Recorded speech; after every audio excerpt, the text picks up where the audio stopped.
You can do surgery, you can do injection into the compression fractures, pharmaceuticals, you can do mostly bisphosphonates or parathyroid drugs, the most common of which is Forteo. And I didn't put here, you can do estrogen.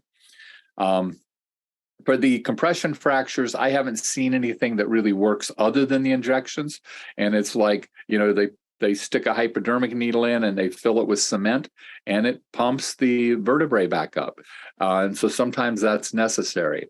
The bisphosphonates have a very interesting method of action, which I'll go into in a minute, but I really dislike them. The parathyroid drugs are great. They actually will fix your osteoporosis in a non-dangerous and actually beneficial way. Unfortunately, most of the insurance companies will not cover Forteo or the other parathyroid drugs because the bisphosphonates cost pennies to prescribe. So they will not put you into the really good drug.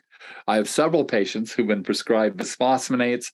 I had them do a little research on parathyroid drugs, and they decide to pay out of the pocket for those drugs.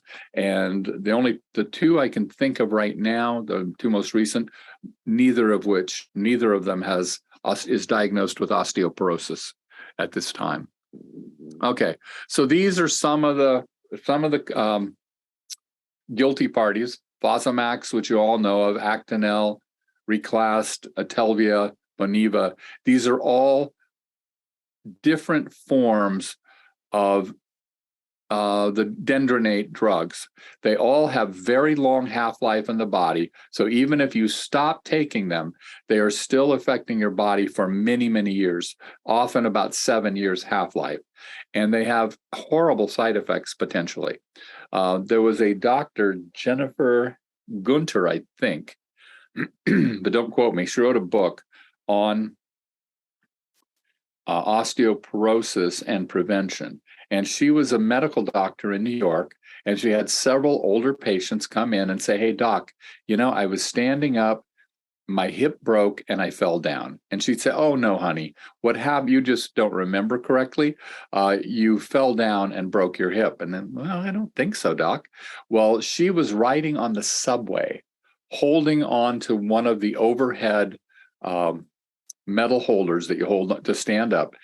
The train lurched to a stop, fractured the femur, the upper bone in her leg, and she fell to the ground. From that point on, she was a believer and did a ton of study on these drugs and really looked at what worked and didn't work. And so it's a great book. And unfortunately, I don't remember the name right now. The Menopause Manifesto. The Menopause Manifesto is the name of it. And what's her name?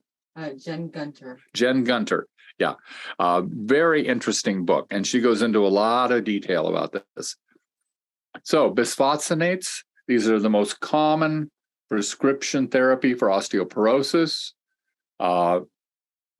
Adverse events: esophageal irritation. That means it rots away your esophagus. Irritation or erosion, right?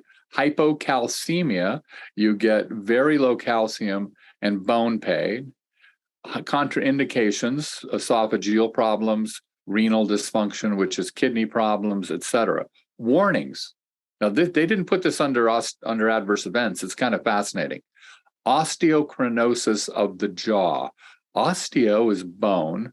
Necrosis is death. So this is bone death of the jaw. There are some dentists that refuse to do any bone work, any deep work on the teeth in patients who are taking bisphosphonates because they feel it's too dangerous. This is a picture of someone's jaw who is literally, the jaw has died from doing bisphosphonates. It's an ugly thing. And there are a ton of lawsuits over these things. They've done tons of problems. So I like this one. So wait a minute. I risk jaw death and cancer, but my bones might be strengthened. Well, yeah, when the drug works, yeah. Right. This is a pretty accurate little cartoon. So again, here's a picture of a hip these are the locations where you can get common hip fractures. If you've been on bisphosphonates, and one of the things that Jen points out is after several years, usually 7 is the number that I see used, you actually get an increase in fractures down here in the femur because the bone gets very weak. And so what happens is with bone, you have 2 primary groups of cells. You have osteoclasts. Those are constantly breaking down old bone. And you have osteoblasts, which are building new bone, okay? So it's kind of like if you've ever watched them painting the Bay Bridge or the Golden Gate Bridge or anything, one crew goes along with sandblasters and blasts off the old paint.